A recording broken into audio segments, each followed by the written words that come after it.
NIM 21193099 kelas A, Prodi Manajemen, Fakultas Ilmu Sosial dan Politik. Saya akan mempresentasikan karya tulis ilmiah saya yang berjudul Bencana Banjir. Banjir adalah salah satu bencana alam yang menjadikan kondisi daratan tergenang oleh aliran air dan volume yang berlebihan.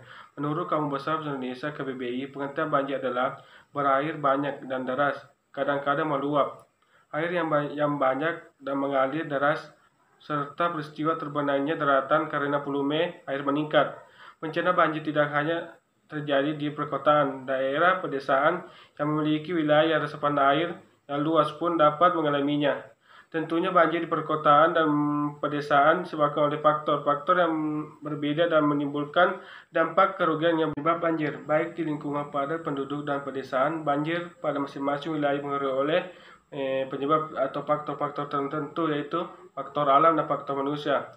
Bencana hidrologi ini dipengaruhi oleh berbagai hal, yaitu topografi wilayah, 2. intensitas curah hujan, 3. daerah resapan air, 4. aliran sungai, 5. kondisi hutan, 6. sistem tata kelola banjir. Pada umumnya proses banjir dikarenakan dua faktor, yaitu 1. proses banjir secara alamiah. Proses ini karena turunnya hujan ke permukaan tanah dan tertahan oleh tumbuhan-tumbuhan. Sesudah itu masuk ke permukaan tanah, mengalir menuju tempat yang lebih rendah. Dampak banjir alamiah ini dapat terjadi dan menimbulkan bencana bagi manusia.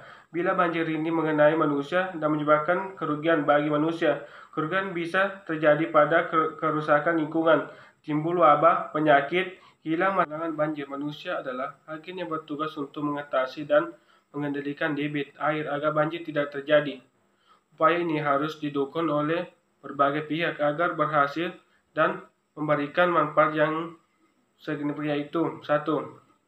menghilangkan kebiasaan membuang sampah sembarang ke aliran air. 2. Melakukan penegukan pada daerah aliran air apabila terjadi sistematis. 3. Membuat sistem pemanfaatan dan peringatan banjir pada daerah-daerah yang dianggap rawan banjir. 4.